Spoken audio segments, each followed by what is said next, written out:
man. Welcome, bro. We back, baby. We back right here. We back in the studio, baby. Hey, I'm ready for it, man. You got to know it. I'm running late. Hey, I know. You running late, too? I'm running late, too, man. I had a situation, it got tough. We too busy men. Yes, working every day hard. Working every day. But guess what? We here tonight in the We Believe Digital Podcast studio, the Pick and the Polo show, man. Back on track. And guess what? Tonight? A 2-hour special. 2-hour special tonight. Two whole hours. Hey, 2-hour special. Oh, my God. I think we can handle it. Oh, my God. You better hit the share button and hit it and tag a friend because it's going down. It's going down tonight. Yeah. Well, listen, tonight's show is brought to you by earthblendcoffee.co. Black-owned, roasted right here in Jackson, Mississippi. It's just great coffee. The link is in the Facebook description box. Click on the link and support our sponsor, earthblendcoffee.co. We might need a cup of that tonight. We're going to need some. I'm just saying. We got a long night. Oh, man. A whole week out of the studio. Yeah. But we made it happen. Big shouts out to our producer and engineer, Gene, back in the building. Glad to see Gene. Man, we got 2-hour show tonight. 2 hours. 2 whole hours. 2 hours. Oh, my God. And we got a show Wednesday. That's right. Wednesday. Oh, my 90.1. 90.1. I'm expecting some amazing things, man. WMPR. 100,000 watt. Yes, sir. Oh, man. Hey, man, I'm just saying, the sky's the limit. And we looking at WOAD. We're looking at WOAD. I believe we're coming, man. We're going everywhere we can go. We want that 1 o'clock spot that they vacated over there. We want it. We want it all. We want it all. We hogs. Let's get it. Hey, listen, man. Dive in. Well, man, I think we need to dive in on these numbers have gone back up, man. 3,400 positive cases of COVID in Mississippi. This weekend, just this weekend alone, 3,400 cases. Pastor. Yes, sir. 34 what? 3,400 new cases. Of COVID. Variant D? Yes, sir. Variant D. And our sheriff, as well as investigator, as well as Mr. White, my good friend, Tyree, good friend. Right. All variant D positive. That's right. That's serious stuff, man. We got a problem. And it's time for us we got to put aside this conspiracy theory stuff. We need to put that aside. Well, I'm glad you said it. Okay. I was part of it. Yeah. I was part of it. Yeah. You and Dr. Buckley convinced me, and not just that, my sister, right, for the health of my parents, right, convinced me to be vaccinated. Right. But check it out. How important? Man, but check it out. So in the beginning, I was there of not getting vaccinated, right? Right. I need to watch it. But then as it was watched, and I talked to some real experts, some people that's Dr. Lane Rowland, who's going to be on our show one day soon, he really broke it down to me. And he was telling us, okay, well, this is not a time you can do it. If you want to get it, now is the time to get it. Because they've been tested on enough people. We're talking about millions upon millions of people that have had this shot. Right. Millions of people that look like you and I got our same DNA that have had this shot and have been fine. Right. Man, it's time to get the shot, man. I got it. I got to go back for my second one, but I got the shot. I was so glad. And I'm glad. Listen, and you know what? I feel different. Yeah. It's like I'm not living with this loom. And I know I'm a healthy individual. That's right. I mean, I work out, I take care of myself, I got a good diet, I'm on my holistic approach and all of that. Right. But it was important for me as a community leader, number one. That's right. To get the shot. Right. I have 2 80-year-old parents. Right. It's important for me to get the shot for them. And then I'm in and out of the public all day. That's right. In and out. And I could not rest knowing that I could possibly be asymptomatic. That's right. And have given COVID to some elder or some young child with some underlying health conditions, and I be the reason why. Right. And so I got the shot, man. Man, I'm glad you got it. You know, I was traveling, and even though I had the shot, I was in New York, I was in these different places, but I had to come back and talk to you, and you're my brother, and we hang out together. Yeah. And so I was so glad when you got the shot. I knew I couldn't make you get it, but I was your friend. Hey, listen, and I took some heat behind it because I was strong advocate for not getting the shot. But I looked at something, and I prayed too, Pastor. Yeah. And People I don't know that you're a praying man. Yeah, they don't know that I'm a praying. They think I just talk. Right. But I prayed. But not only did I pray, but I also asked for discernment. Yeah. Okay. Yeah. So I really asked God to deal with me all the way leading up until the hour, because the first day I backed out. Yeah. I had a schedule and I didn't go. Yeah. And so the next day I'm like, no, I got to do this. You know what I'm saying? Right. Especially when my sister she was like, you know, my dad had already failed 2 times since we've been back from St. Louis, and he's just not at his best. And she was like, you can't keep going around your parents and not being mindful if you could possibly be being a carrier, asymptomatic. But see, man, what to me, and you know, now I do believe in free choice. You know that. Yeah, People gotta make the I choice. believe that. But when you start thinking about other people, you know, I know the mask. I hate wearing the mask. Yeah, I hate the mask. I hate the mask too. I hate the mask. But when I think about other people, Yeah. I mean, I don't know, man. I know. Yeah, I guess we gotta just be honest about it. Yeah. All right. Black folks are scared. Scared to death. I was one of them scared people. Right. I mean, just and I have the utmost respect for the government and the United States of America. Yeah. Why? Because I believe in the Constitution of the United States. I believe in the principles of what this country was built on. Absolutely. Now, do I believe in all of the stuff that this country has done to us? No, I do not. No. But I believe that's what makes me patriotic. That's what makes me passionate about. I believe and I have seen the country work when it's worked the right way. It can work. That's right. So my first reservations was, you know, I'm like this. Well, why should I get the shot? You know what I'm saying? I'm like a lot of people. Y'all go head on and get it, and let me see what happens. Right. All right. As long as you don't turn it to no dogs and cats and zombies, I'm gonna be all right. Right. No doubt. But then I began to think about this, Pastor. Man, you people look up to you. Yeah. You're out here in this community. Right. You're in and out of these houses. You're shaking hands. You're rubbing elbows. Right. Could you possibly be asymptomatic? Absolutely. I've never had any symptoms, signs of any feeling that I might. But guess what? When Dr. Buckley said where you were sitting, and he explained it to me like this. He said, Polo, the original thing was an endemic, and then it went pandemic. Right. Once we get about 30-something% of the American population vaccinated, the next strand will be endemic as well as also pandemic. Right. Because all of the folks that have gotten the shot will somewhat be covered, and all of the folks that didn't get the shot, you go be in the onslaught. It's like sheep going to the slaughter. Absolutely. And that's what you're seeing right now. Right. You're seeing a spike in the variant D from all of the people that refuse to get the shot. So we learned this from day one. Dr. Lane Rowland, who's worked all over the world dealing with infectious disease, Polo, he said it is what do you call it? It's every 2 weeks. It's mutating. It's mutating. It's mutating. It's mutating every 2 weeks. Yeah, it's finding another way in. It's finding another way in. And what they found, and research has proven this now, that people that have the shot do not get as sick. They stand a better chance. Now, what get me is people that come back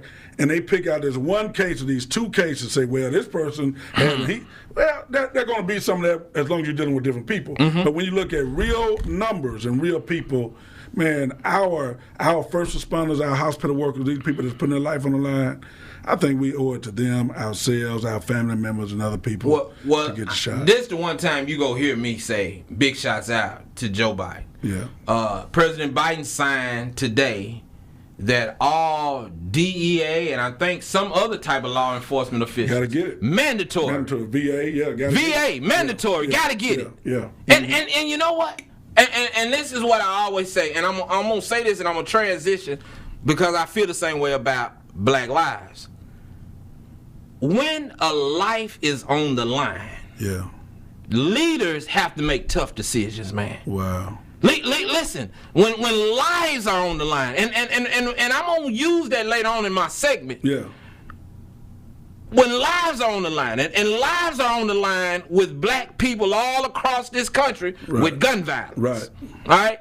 Leaders have to make tough decisions. We got to make tough decisions. We got to make tough decisions. You know, you got kids, I got kids. I got 5 sons. I think 2 of my sons have been vaccinated. 3 of my sons have had COVID. They said they gonna get vaccinated. I'm struggling. I'm telling, hey man, you gotta get vaccinated. Yeah, because young people are dying. That's right. Young people are dying. Folks, listen to me. Y'all know I was hard on this shot, but I'm telling you, I would rather lay down at night knowing, you know what, I did what I had to do to protect, number one, my family, and my community. Right. All right. That's a man's responsibility. You talking my language? That's a man's responsibility, man. That's real stuff. Yeah. If you don't think about nobody else, right? Think about your family and your community. Well, check this out. Tracy told me, my wife. You know my wife. You met my wife. She said I was getting the shot if I want to keep dealing with her. So, boy, that's a good way. That's a good way to put it, boy. Hey, I got it in. Come on, let's get it. We got it together, side by side. So 3,400 new cases. 3,400 new cases. I wrote it down. 3,600 new cases in Mississippi. In Mississippi this weekend. Very indeed. Very indeed. That's a serious. Different type of strand. Absolutely. Ain't nothing to play with this time. Nothing to play with, man. And when you talk about mutating, and we gonna get Dr. Buckley and Dr. Roland back on here together. Yeah. When you talk about mutating. Watch this. That means that virus is getting more and more craftier. That's right, stronger. When it's mutating, it's finding different ways in, and it's already a protein virus, meaning that it is able to last on different surfaces, airborne, things like that. But once it attaches on the inside, it's like this. It's like counterfeit money. Yeah. Okay? Yeah. See, it enters the body, and it appears real. Just like counterfeit money enters a till drawer, and it looks real. Right. And then once you get to counting and run across the other value, you realize it's fake. Right. Well, when this protein virus, variant D, enters the body, it appears real. It appears like something that the body wants to welcome. But watch this, what I learned. Then it attacks the underlying conditions that you already suffer from. So if it's diabetes, high blood pressure, heart disease, all right, you sitting there thinking you having an asthma attack or acid reflux, and you are being infiltrated by that virus. But check it out. Woo! I read an article. Man, that's heavy. Last week, and the doctor, as they were going to put people under, and they already COVID positive, they're sick, symptoms, they're going to put them under. And say people were begging the doctor, say, please give me the shot. And the doctor said in tears, I had to tell him it's too late to get the shot now. So people, listen to us. We are pleading with you. To get that shot, man. Man, get the shot. Get the shot, man. Get the shot. Get the shot, man. Get the shot. But watch this, Doc. Watch this. Not only that, but people that had COVID the first time and didn't get the shot and think that they just recovered from it, watch this. Your body is now more susceptible to the variant D because you don't even realize the damage that was caused because you recovered. You think it wasn't no damage. No. That variant D something else, man. The variant D something else. So people, we're encouraging all of our listening audience. If you're watching us out there on Facebook, Instagram, YouTube, in 149 countries, on Roku TV, please, ma'am, please, sir, get the shot. Get the shot. Get the shot, man. Y'all know if anybody out of all the people in the world that advocated for you not to get it, I made a fool about face. Get the shot, man. After I did the homework, and after I sat down with Dr. Buckley and you and another one of my friends that works there, that's seeing it, and she was telling me, she said, listen, it's spiking. She said, it's spiking. She said, and this variant D is different. You know what make you great, man? I mean, I'm serious. You know what make you great? Is the ability to come back and say what you just said. You made an about face. I looked at it. I was all against it. I made an about face. Man, that's real stuff. You know, that's real stuff. And we need to understand our people. They need to make an about face. Yeah. We ain't got to save face. We're trying to save lives. A lot of people trying to save face. They still I don't care nothing about face. They gonna talk about me anyway. Well, yeah, they gonna do that. Hey, listen, man. We'll be right back after this station ID break. Tonight's show is brought to you by earthblendcoffee.co. Black owned, roasted right here in Jackson, Mississippi. It's just great coffee. Hey, man. Click on the link. Support our sponsor, earthblendcoffee.co. We'll see you right back after station ID break.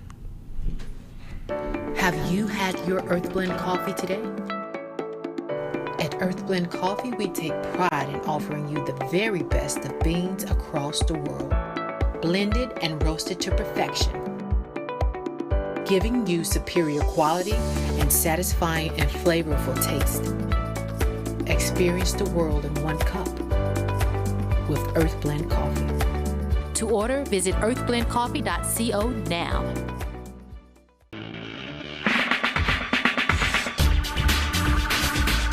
Welcome to the Adventurous Podcast. I'm your host, Deidre Perry, and these are my co-hosts. And weekly, we will be coming to you to bring you the latest information in the world of agriculture. We invite you to join us every Saturday from 10 to 10:30. Join us. Come on, take an adventure.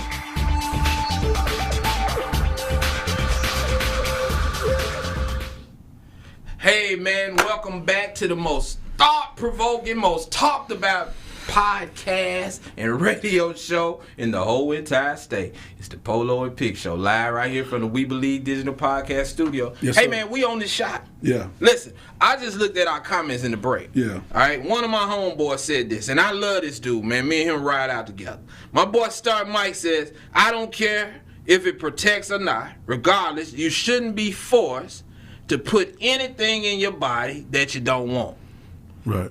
All right, so let's talk about it. Forced or choice? Forced or choice? Forced or choice? Right. Now watch this. And I love Stark Mike because this is my guy. We have real good conversation. But let me ask you this, Stark. Let me ask you this.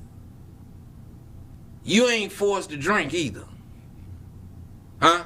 You ain't forced to drink alcohol either. Don't nobody force you to drink it, right? Right. And it's illegal to drink and drive. Right. Huh? Right. So if you're not forced to drink alcohol, but the law says if you drink the alcohol and drive, you're in the wrong. Right. What's the difference?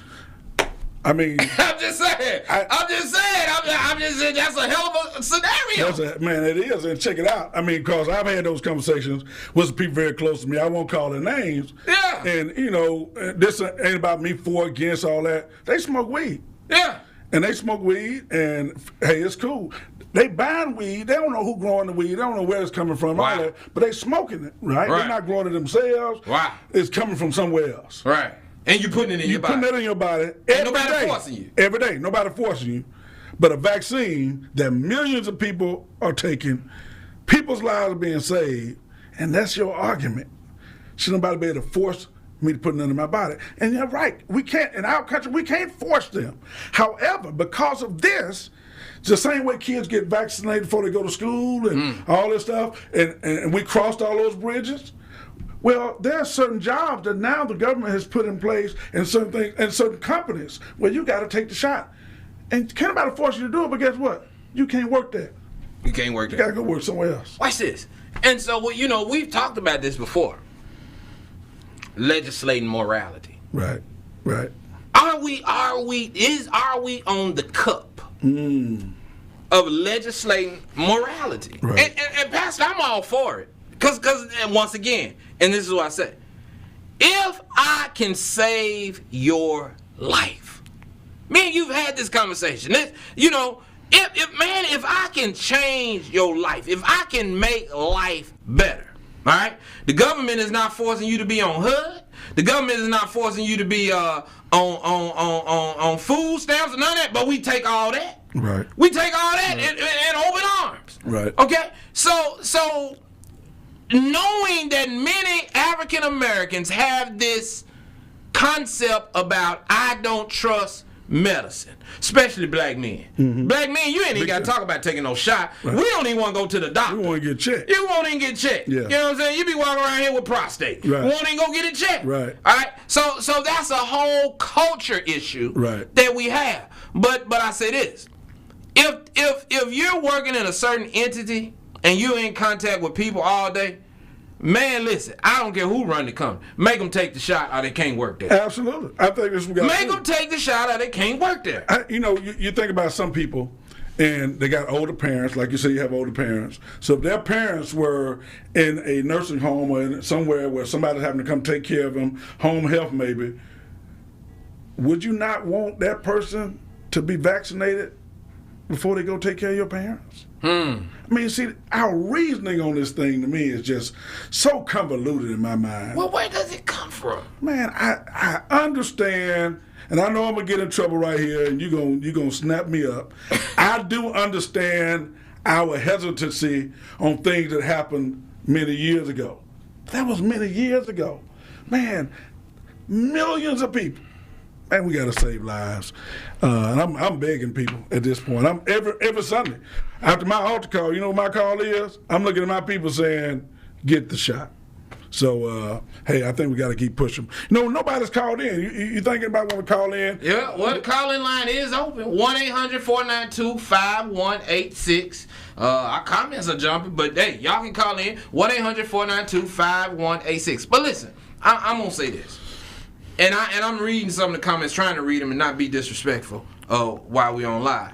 But I can only speak for me, right. Okay? I know how adamant I was against that shot. I was adamant. I wasn't going to take it. Mm-hmm. All right? You hear me? Mm-hmm. And I had to do a self-check, man. I had to do a self-check. Yeah. All right? Ain't got about nobody. Ain't had nothing to do with the government. Okay? Watch this. And this is what I asked myself. Same thing y'all ask yourself in church. All right? About saved and not saved. The big what if. Right. All right? What if I ain't saved and I die and I go to hell? Right. Do I want to take that chance? No, sir. I'm just saying. I'm just saying, Pastor. Yeah. And so I had the same concept about the shot. Right. What if I don't get the shot and I get my dad sick? Right. Or I get my son sick. Or I get my daughter sick. Or I get my neighbor sick. Right, right. What if? Do I want that on me? I don't want Go that. ahead, Carly, you on there. How y'all doing, first of all? How y'all doing? Man, we doing wonderful. How you doing? All right, I'm glad to see y'all two brothers working together. Polo, this your boy Mike. This is Mike Stark. Hey, man, what's going on, bruh? What's happening? I had to call in because I can't type that fast. Yeah, I know you couldn't. Go ahead, man. I got a question for Pastor Pickett. I want you to answer this first for me, Pastor Pickett. All right? Yes, sir. You're a big advocate for the shot, correct? I am now. Yes, I am. Okay. Now, the people that had underlying conditions or whatever they may be, at the time when it happened, I'm pretty sure they didn't know right offhand what the shot would affect.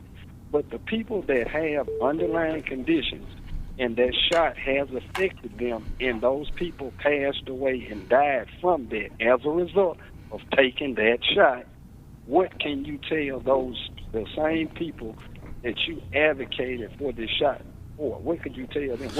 What could you tell those families? So here's when for me, when you're looking at something like that, I'm looking at statistics, I'm looking at numbers, I'm looking at medical research, what has happened, what has taken place, right?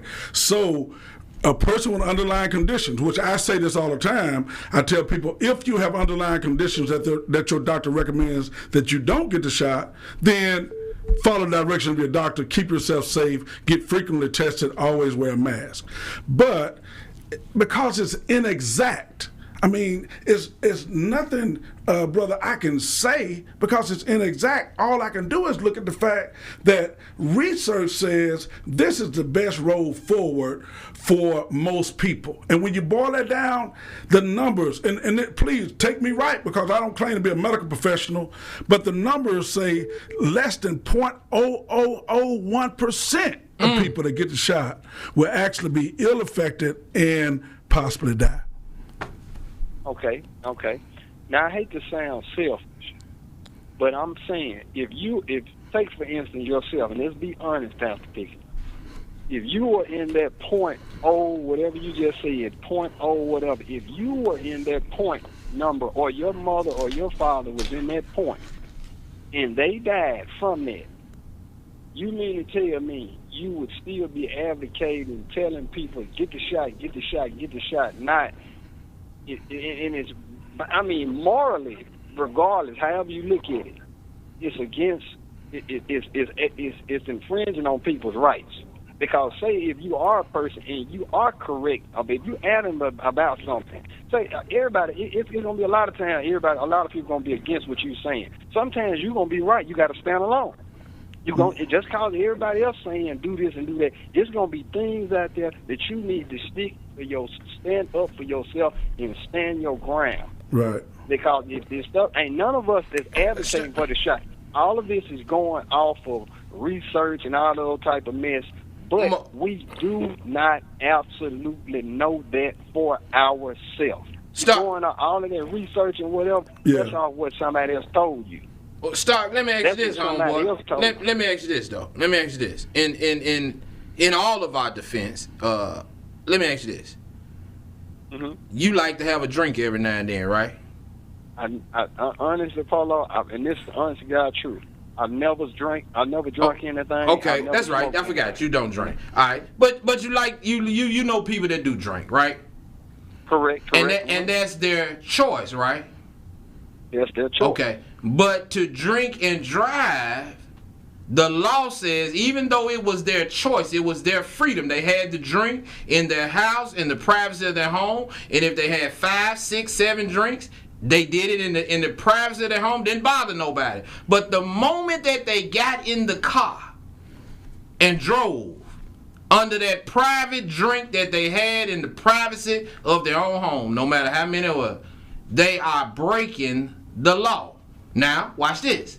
Now, you say we can sit here and argue this all day. Now, well, how did I break the law? Why I drank at my home and didn't bother nobody, I didn't cause no ruckus. Only thing I did was got in my car and drove to the store at 2.1 level, 1.9% over the average for drinking, the legal drinking age. And you say I broke the law. But if I was to say, well, but I didn't break the law, I just got in my car. That's my car. I paid a note on it. Right. And that was my liquor. I bought it. I was in my home when I drank it. But you are now charging me with a DUI and possibly lose my license and my job if I don't got the wrong kind of job. And now the law has said because you took a personal choice and did what you want to do and violated what the law said, then now the law gonna hold you accountable. It's no different than the shot. And the reason the law holds you accountable is because Mothers Against Drunk Driving and all other folks, after so many people had become victims of drunk driving, mad, got up, and she ended up being an alcoholic herself, the mother who started Mother Against Drunk. Yeah. But because she had advocated, Mike, so hard for children and men and women who had lost their lives to drunk drivers, man, it went nationwide, and the laws supported it. Now watch this. It's no different than with this shot. Lives are at stake. Lives are at stake. And so now the government is saying, well, guess what? You ain't got to take the shot. That's fine. We ain't got no problem with that. Just like you ain't got to drink and drive. But when you do drink and drive, you got to pay for it. You gonna pay for it. I give you one. Hey, Mike, I appreciate you calling and your reading. Let me throw one at you. Let me throw one at you, Mike. I got one thing that I can't get nobody to answer though. Go ahead. Okay. Say you got people that they have religious beliefs or whatever, and they're not gonna force them people to take no shot. They're not gonna fire them people because you can't do that to them because of their religious beliefs. Now check this out, Pastor Pickett and Polo. Check this out. If you're trying to save lives, what's the difference in that individual not getting a shot and working at this facility, and they didn't take it because of their religious belief? Than somebody that just flat foot don't want to take it. Can he not give it to somebody else? Just say, for instance, in the hospital said, does that, if he was, I'm just using Jehovah's Witness, I would imagine that they don't take medicine. What's the difference in that Jehovah's Witness not taking the medicine and just choosing to wear a mask than just a plain old person every day wanting? What's the difference? Is it something stopping him from passing that on? No, it's nothing stopping him constitutionally because we believe in freedom of religion. About the Constitution. Well, it's always constitutional. What I'm saying is never that we can make anybody do anything. However, if a person chooses to work somewhere and that's the policy of that particular place, then either they follow the policy of their place or they don't. But here's the deal that I want to throw at you. People have died from eating hamburger meat out the grocery store. People have died from flying on an airplane, but people still flying. I got you. I got you on that. What I'm asking is, why would that unvaccinated person that is against their religion, why wouldn't that person be declined to work at that establishment? Also, they're not gonna let them go. They're not gonna cut their job off because it's against their religion.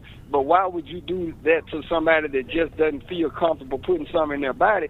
If you worrying about passing it on, it don't make a difference. Hold that thought, Mike. Pass it on. Mike, hold that thought. I'm gonna come back to you after station ID break. Just hold what you got. Tonight's show is brought to you by earthblendcoffee.co, black-owned, roasted right here in Jackson, Mississippi. It's just great coffee. The link is in the Facebook description box. Click on the link and support our sponsor, Have you had Earthblend. your Earthblend coffee today?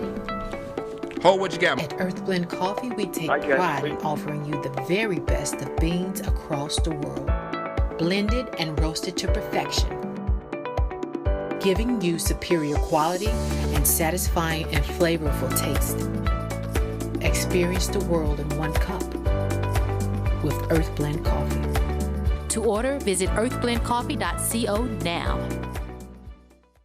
Socrates, Garrett Live every Friday at 6:30 p.m. on WeBelieveDigital.com. Socrates talks politics, finances, and social issues that affect the Black community and so much more. Phenomenal guests and engaging conversation. Straight talk, no nonsense topics that are informative, educational, and inspiring. Socrates goes live with church leaders, politicians, business owners, and others. The time is now. Talking to you about us. Socrates Garrett Live every Friday at 6:30 p.m. on WeBelieveDigital.com.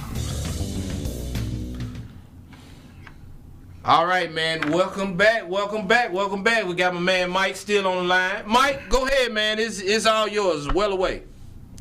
Let me piggyback off of what you're saying. So you're saying that a person that has a religious belief and says, I don't want to take the shot. Correct. All right?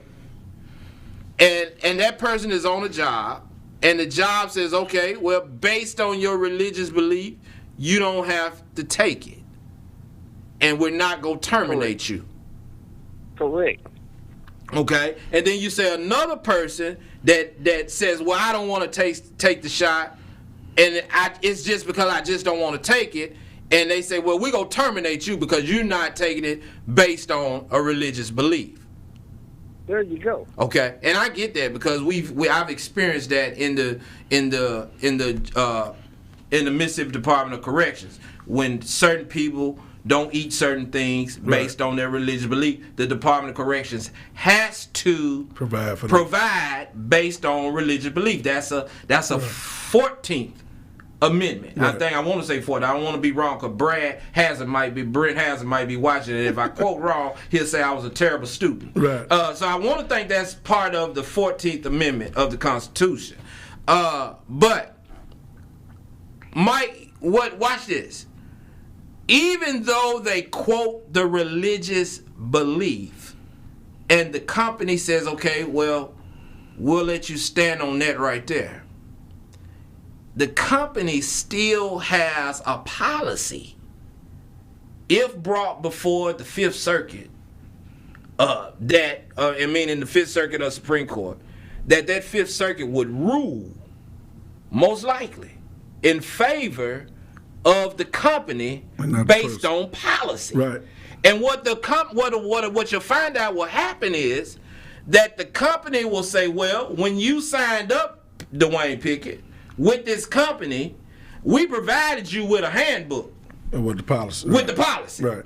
Now we don't care nothing about your religion. Right. But did you have a full understanding of the policy? Because I guarantee you somewhere in that policy, that company is protected under that Constitution Amendment. Why? Because most likely it's a corporation.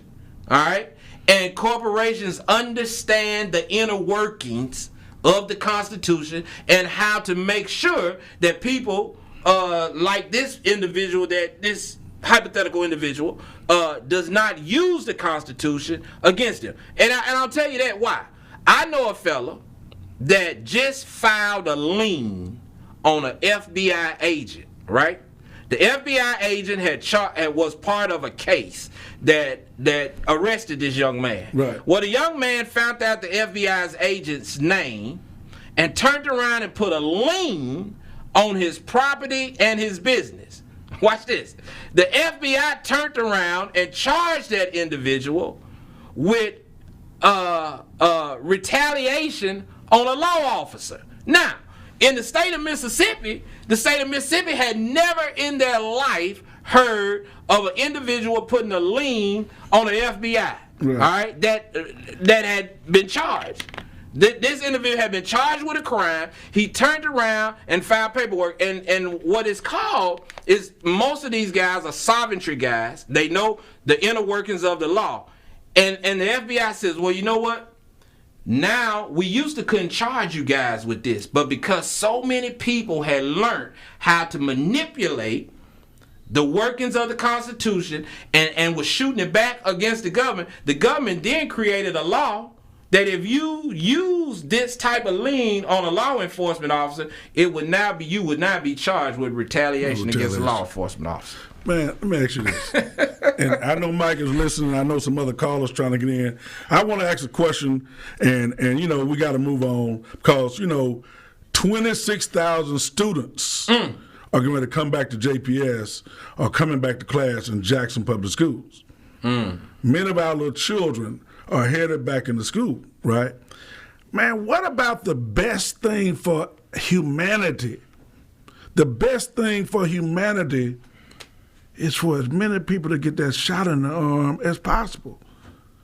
Man, many of these people don't have no health insurance. Many of these people don't have nobody to take care of them. I mean, I know we can bounce around forever, but it's one of them things. Out of those 26,000 students that's coming to JPS, the majority of them are African American. Majority, that's right. All right, let me ask you this. And the majority of their parents, our grandparents, have some underlying health issue because we just don't take care of ourselves. Right. And I don't want to switch the subject, but we got to move on. Weigh in on that. Why are we so unhealthy as a people? Yeah. Well, I mean, when you look at numbers and look at facts and look at truth, there are a lot of reasons why people don't eat as well. There are a lot of reasons why people don't exercise as much and so forth as a whole. There are a lot of reasons. Poverty is one of those reasons, right? Now, I knew you were going to say that. That's not an excuse. I knew you were going to say that. That's not an excuse I'm using. Now, listen to me. It's not an excuse that I'm using. I'm saying there are reasons for that. I mean, you got parts of Jackson that are what's called a food desert. That it is impossible to find healthy food within certain regions and certain areas of Jackson, Mississippi. Okay, and it's been labeled as a food desert, and those are in high poverty areas. So when you say that it's impossible to find healthy food, what you mean by that? What I mean is it's impossible for them. One, to be healthy food costs more. All right, so a bag of rice. It costs more. Healthy food costs more. 2, proximity to where you live and where you normally would shop. You can't easy access to grocery stores and so forth. Everybody doesn't have that. So all of those types of things. I see people all the time talking about pick fives and all that stuff there. I'm just saying. That's what I'm trying to tell you now. But I'm saying, watch this. I can go to Save a Lot, all right? Because I've been in it. Right. All right? Because I go there sometime to get lunch, me and my guys. Right. They like Save a Lot lunch. Right. All right? I can go and Save a Lot with my EBT card if I had one. Right. All right? And I can go in there, listen to me. I'm listening. And I can buy rice, and I can buy vegetables, and I can buy chicken parts. Okay?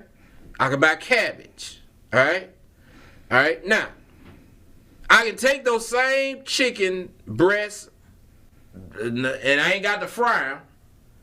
I can cut them up. Right. And put them in a skillet with some steamed cabbage or with some rice. And that's a healthy meal. And I can do that every month at Save-A-Lot. Right. So it's not that there's not healthy food inside these grocery stores. When I see people with the EBT card, I'm just be honest. Guess what they got in their baskets? What they got? Boy, they got 5 or 6 honey bun boxes, 2 or 3 King Dongs, 7 or 8 boxes of Fruity Pebbles and Cocoa Puffs, and then you know they got to throw snow crab legs in there too. Yeah, they like them. I'm just saying. But everywhere, I'm just being honest. When you see our people in the grocery store, yeah, with the government EBT card, instead of buying healthy food, they choose to buy all of the bad food. So I'm going to disagree. Okay, so that there are pockets, that there are food deserts in this city. What there is in this city is an inability as African American people to make sound choices for the betterment of our life. That's we don't have anybody teaching us, and anybody really staying on our neck. So you gonna blame the people who's learn what they learned from parents and grandparents who was getting leftovers and all this stuff all these years. So all this is passed down in the family. It's passed down in the families. I mean, you learn how to cook from your mama, from your grandmama. Yeah, I did. So your grandmama taught you how to cook, and this is how you cook greens. This is what you put in greens. This is what you do. This is what you learn. We act as if that's where everybody gets from. It's passed down in the generations. So they don't know. Grandma didn't teach you about no snow crab leg. No, I mean, Grandma didn't teach you to go to kicking crab and make it rain. Grandma didn't teach you that stuff. No. Grandma, hey, I'm gonna get you on this one here. I like when you do this. Grandma did not teach you to go out and drink Hennessy and raw gut all night and to throw trash all down in the middle of the street down there on 4th at that place called 4th Avenue in the cigar shop, and then go home and lay out in the floor drunk, and then wake up in the morning and go eat crystals and all of that crap. Cause you know that's what they say. Oh, eat your crystal burgers. It'll take the hangover away. Man, crystals got to be the worst burger in the world. But guess what? We like them. Hey, Grandma didn't teach us all of that bad stuff. You know why? Because when we was in the streets, they was 25 cents each. You can get 6 of them. You coming back from the club, you can get 10 of them. We gotta quit blaming stuff on what somebody else. You know I came today ready to work. Since we there, let's go. I got one for you. Okay, come on with it. I've been waiting on this. I knew you was gonna get there. Boy, this is gonna be good. Let me put these down for a minute. I always share. Come on with it. I know you got something going. Oh, look, y'all. All right. Anytime he bring data, I'm in trouble. So I want to make a comparison. I want to talk about this just a little bit. Okay. Because we're trying to help our people. We're trying to help our people, right? All right. So Madison, Mississippi, which we all think is a wonderful place to live, right? Madison, Mississippi. Let me show you some numbers here. Let me show you some numbers, because you're my boy. I want you to see my numbers. Give me a little homework. You be having me working. All right? So Jackson, the poverty rate in Jackson, Mississippi is 25.4%. The poverty rate in Madison is 3.3%. Yeah. I've talked about that before. The median household income is $114,000, $38,000. So do you not think there's a difference between the way people are living and what they have, and why some of the things that we experience? I mean, you talk about concentrated poverty. Concentrated poverty. Generational poverty. The same way they got generational wealth. That's why we together to help turn it around. But we can't act like those are not realities that people are living every day. I mean, you can even go into the county. We can go to the Madison County, Mississippi. Poverty rate 9.6%. Hinds County, Mississippi 21.3%. All right, and you right, and I agree. One time we agree on something. I agree. But watch this. Come on. But watch this right here. All right. Now I'm gonna pull out your same papers. All right? I want you, y'all. He trying to get me tonight. My friend did, and y'all. Let me tell y'all something. None of our shows are scripted. No. Now we do discuss our topics, but I don't know what this guy's gonna do when he come over here. I just want y'all to know that I have no idea of what Pastor's gonna do. And tonight he came ready. Now watch this. So 25.4% Jackson, Mississippi. Yes, sir. Poverty rate. All right. 3.3% in Madison. Yeah. All right. And I like that. I'm glad you did that. And I've argued this same point. Medium household income in Madison, 114,000, the highest in the state of Mississippi. Right. All right. Right. The fastest growing city in the state of Mississippi. I mean, the fastest growing county in the state of Mississippi. And number one, and then second is DeSoto County. All right. All right, okay. And then so medium household income from Jackson is 38,000. Mm-hmm. Which is also below the national poverty rate for the whole United States of America. Right. So Jackson is below the national poverty Absolutely. rate. Right. All right? So I get it on concentrated poverty. All right? But here's the kicker. Jackson, predominantly black, liberal city. Madison, predominantly white, conservative city. The predominantly black, poor, liberal city, every time they get some money and every time they want to go somewhere and enjoy the quality of life that they are being negated here in this black, red, liberal city, guess where they go? So the poor, black, African-American city built Madison. Mm-hmm. They built it. Mm-hmm. Matter of fact, I'm just being honest with you. We built the suburbs, all right? So now you got to begin to ask yourself this question. All right? How is it that poor folks are able to spend so much money in a conservative county 10 minutes up the road, all right? But yet they can't facilitate that same type of economic growth right here in the own city that they live in? Because the same people in the suburbs took the money, they owned Jackson, they took the money and they raped Jackson and took their money, took their influence, took their kids out of those schools, and they went and they built the Madisons. Okay, but we support them. Well, but it's like when they had "Don't Shop Outside of Jackson," but there was nowhere to go shop. We ain't got nowhere to go shop right now.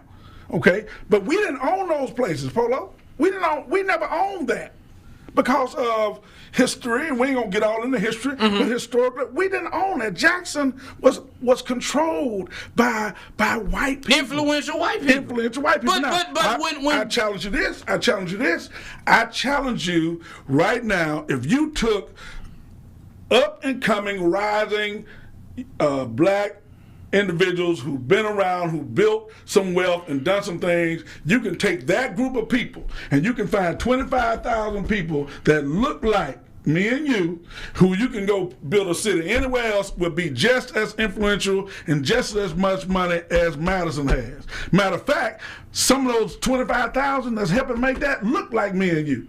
But they've abandoned the inner city. They've abandoned. And that's going on all over the country. This is not anything new. Well, Pastor, and me and you, let me say I'm going to get in trouble. Go ahead. No, I'm going to say this. You got a real strong argument on that. But watch this.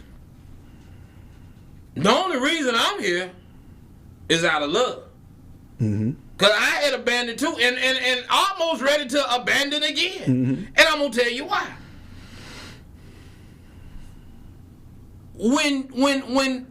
When you are being negated, the quality of life, and I've said this all the time, East over.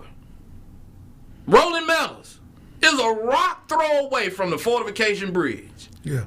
And on the other side of that bridge and through Belhaven, from the district all the way to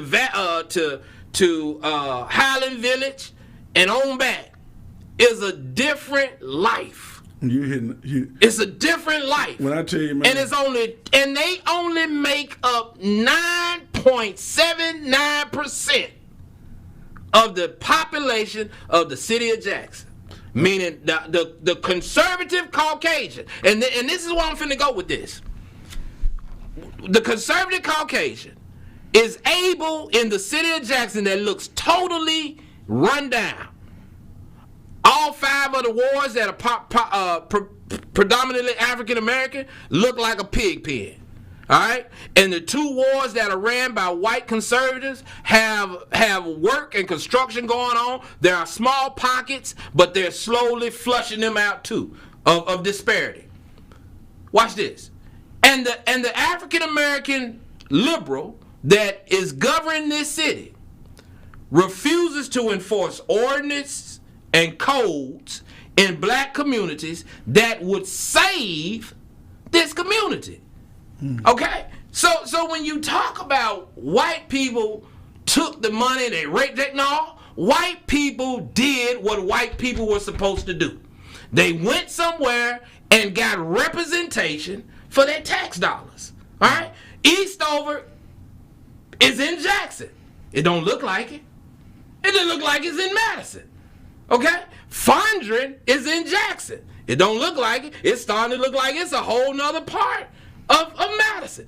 The district is in Jackson. It don't look like it. It's starting to look like it's somewhere else. And so I'm upset because black people who were once conservative in our views, in our morality, in our standards, abandoned the ship.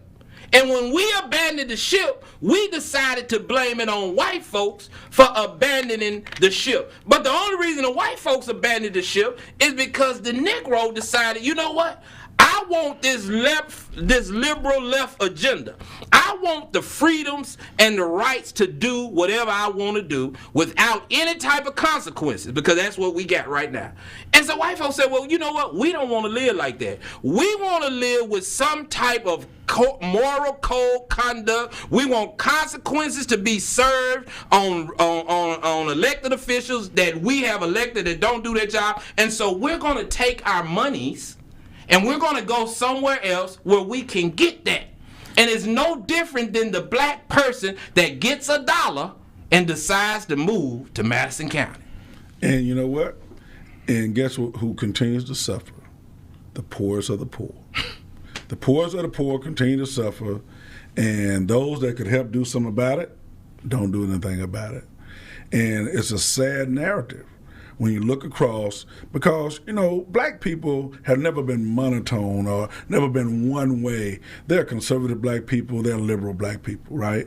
They're Christian black people, they're non-Christian black people. Morality, I mean, there's no way that white people or black people, I mean, white people no more moral than black people. No, they're not. You know, all this stuff. So this whole idea, it boils down to what the new issue is. It boils down to economics, man. And people, because right now, but Pastor, right now, you and me, you and I, and Sock, and any other people we can name can say, you know what, I'm out of here. I'm moving right on over here. And we'll be chasing just like we always have. We've been chasing and buying their houses, chasing and buying their houses, because that was seen as a way of showing you've arrived, when you can get out of your neighborhood instead of doing something to change it.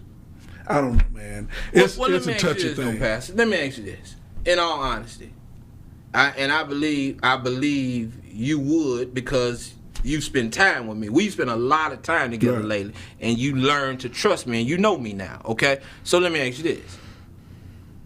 6 months ago, you wouldn't give me $10,000, right? Because you didn't understand me. You didn't know me. You thought I was some wild man that just went off on preachers. But now, because you know and you've sat down and we've had conversation, you saw the body of work, and you know where my heart is. Absolutely. So if there was a need, you would be there. I mean, well, I'm just using this for analogy. Right. So watch this. It's no difference with us in this community. Why would somebody take and pump money into a community who you can't trust to do what's right? Right. You understand what I'm saying? Why would you put money into something and somebody who, number one, there's gonna be no return on the money, or number two, they not gonna do right with the money. Right. You know, and I think one of the biggest problems that I have with us as a people, we're always hollering programs and need more money. All right? Them white people who we talked about that did white flight, they didn't really rape Jackson. That's been a theory, and I know the real mechanism behind that. The white people didn't take all the money out of Jackson.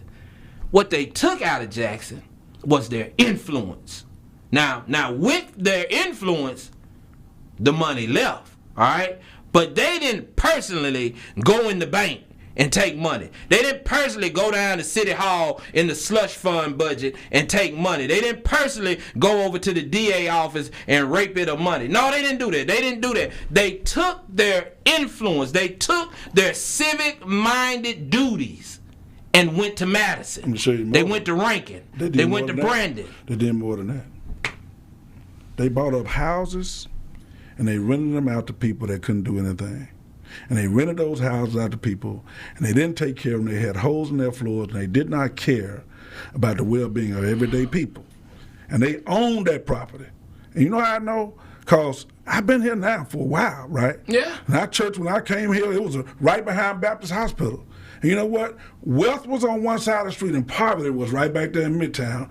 They didn't even have a gate where people who something happened to them had a heart attack, and it's about wore down to seconds. There was not a way up. Only way a person could get to the hospital, they had to go all the way around and get to State Street and come all the way around to get to the Baptist Hospital. By then, it was too late. Because wealth and poverty right across the street from one another. These people are renting houses that those people owned and their families owned for years. And they built those little shotgun houses, rented them to those people, and those people continue to live in poverty. And they have perpetuated it. We can help change this. Pastor, I'm with you, but guess what? We asked for that. Black people said they wanted Jackson. Give us Jackson. Who said we can handle it. Give it to us. But you took the tax dollars. Polo, when you take the tax dollars Pastor, out of the city, if I leave, I'm supposed to take my money with me. It's a tax base. But you done made gazillions of dollars. That's the nature of the beast, Pastor. That's right. So the man that had all the money and the people that had all the money get to keep all the money because the people that's trying to make it. Wrong. Well, I mean, so if that's the case, then all of us might as well throw up in the towel and say, you know what? Watch this, Pastor. And I don't want you to leave because we got a lot of work to do. Yeah. But guess what? If you leave before Miss Tracy, you ain't taking no money with you. No. Tracy and them boys go get it. Yeah, they get it. That's right. I don't want you to leave because we got a lot of work to do. But you see what I'm saying? Yeah. If I leave, I ain't taking no money with me. Them kids go get it. That woman go get it. Right. So what I'm saying is, it's no different when white people left Jackson.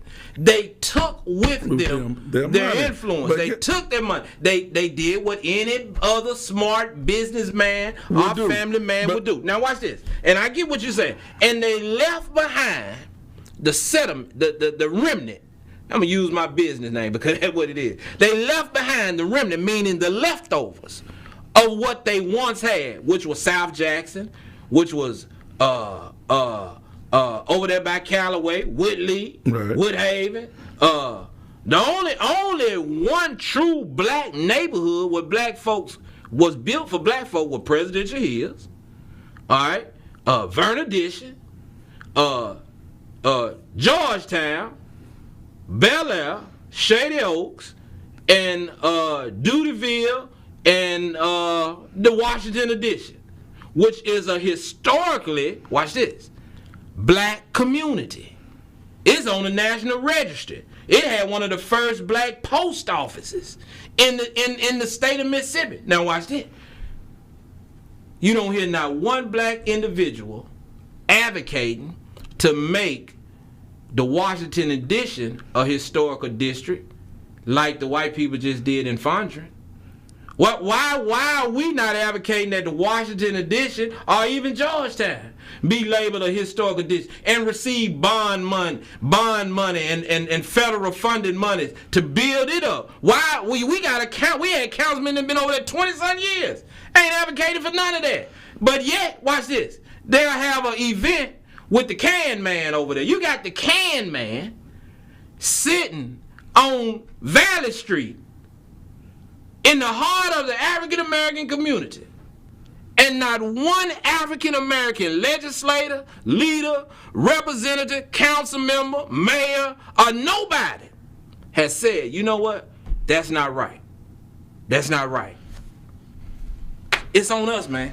Hey, I agree. We got a lot of work to do, man. But it's so important to understand from where people came, so we can push to go further, to go harder, to go stronger. This is the hand we've been dealt now. Yeah. This is what we have right now. What are the things we can do consistently, systematically, over the next 10 years to have changed that narrative? It's going to take a collective effort. It's going to take a collective effort. It's going to take money. It's going to take people. It's going to take us being willing to give back to what gave our people so much. Well, listen, man, we got another hour coming up, and we got a special guest coming in right after the break. Tonight's show has been brought to you by earthblendcoffee.co, black-owned, roasted right here in Jackson, Mississippi. Click on the link and support our sponsor, earthblendcoffee.co. We'll be right back after this station ID break.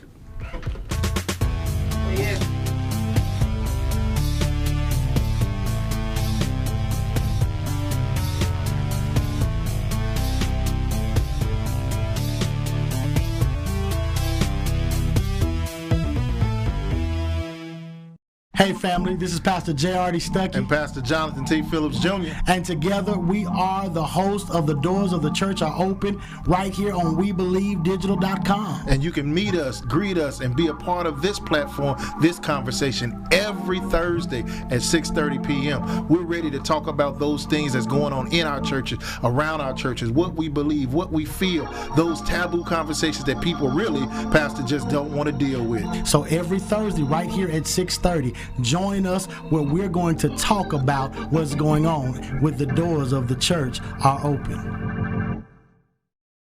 Have you had your Earthblend coffee today? At Earthblend Coffee, we take pride in offering you the very best of beans across the world, blended and roasted to perfection, giving you superior quality and satisfying and flavorful taste. Experience the world in one cup with Earthblend Coffee. To order, visit earthblendcoffee.co now.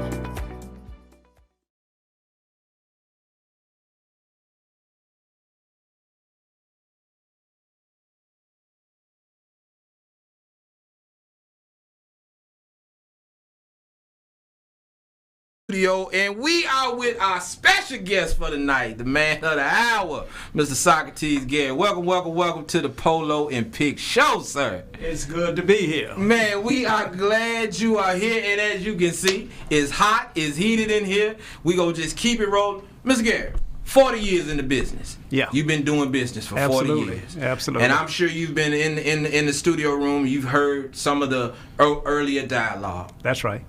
What is wrong with us? I just want to know.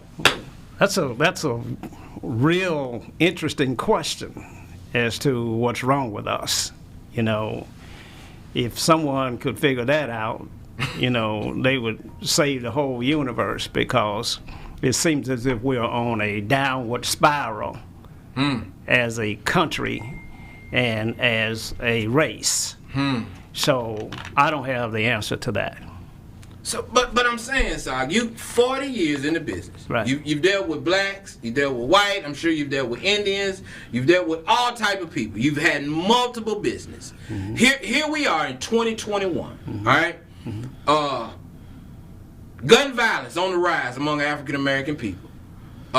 you've done business as a minority in this city. You've had to fight for contracts with your own black people. All right. And I'm saying this, and I'm saying this, no disrespect to Pastor and none of his point, but at the end of the day, I'm sure you would attest that most of the hard times that you have experienced as a businessman, and I could be wrong, have been brought to you by folks that look just like you. Well, that's not true. That ain't? Well, I'm wrong. That's not true. That's not true. Black economic empowerment only started to surface after we had black political success. And so after we first got, the power of the vote, and then we got our own folk in various offices, and black economics started to flourish all over this country, whether it was in Detroit, Cleveland, Atlanta, Chicago. It only occurred after we had some political gains. Mm-hmm. And so you got to go back and recognize that the situation that we were in before we got African Americans empowerment in political office was a real bad situation, a dire situation, where we got less than 1/10 of 1% of contracts for goods and services. And so there were some turbulent times. There were some difficult times, Polo.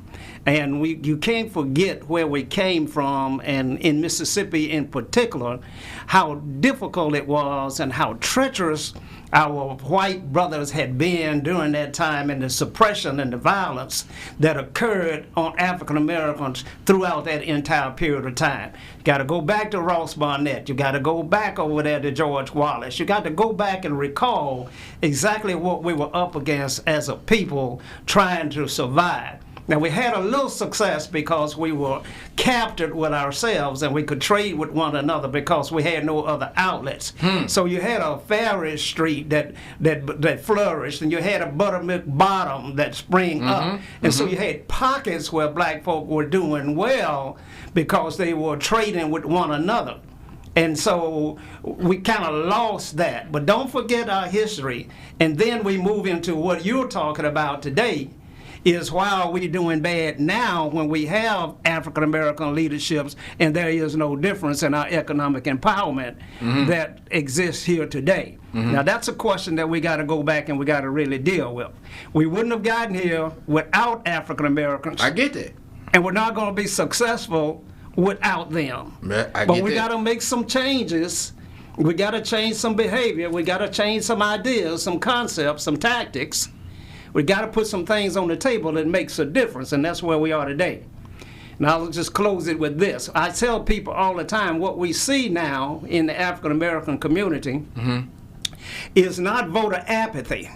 It is, in fact, a protest where the African American citizenry is saying, nothing seems to change my status in life. So I ain't going. So I have no reason to go. So we've lost the army that we needed to give us black economic empowerment, which gave us black political achievement, which gave us black economic empowerment, and we've lost the army that gave us that. So now the doors are open for white folk to come back in and govern and rule our countries, and I'm afraid that we'll go further down the ladder in terms of economic empowerment, and few of us will be successful than ever before. Because they will say they gave us our chance and you didn't do anything with it, and now you get what you deserve. Go ahead, dog. I see you waiting. I'm listening. I feel you got your boy in here with you now. Y'all teaming up on me now, but I'm gonna fight back. You probably will listen to Sock. I'm gonna fight back. Hear me, but the good, the bad, and the ugly. I'm gonna fight back. I'm gonna fight back. Come on. I just think the number of years to change the economic condition, it doesn't happen in 1 year. It doesn't happen in 4. I mean, it's a 10-year process. And that's 10 years of doing the right things. As I've said before, in this state, minority African American people get less than 0.001% of any state or government contracts. That's a serious economic But we spent $11 trillion. Hey, yeah, we spend a lot. We spend a lot of money. Yeah, we do. I I'm saying. So you gotta be able to make it make sense to me. We spent $11 trillion. All right? Mm-hmm. Only, you just said it yourself. You 0.1% of contract deals. Yeah. Okay. We spent $11 trillion.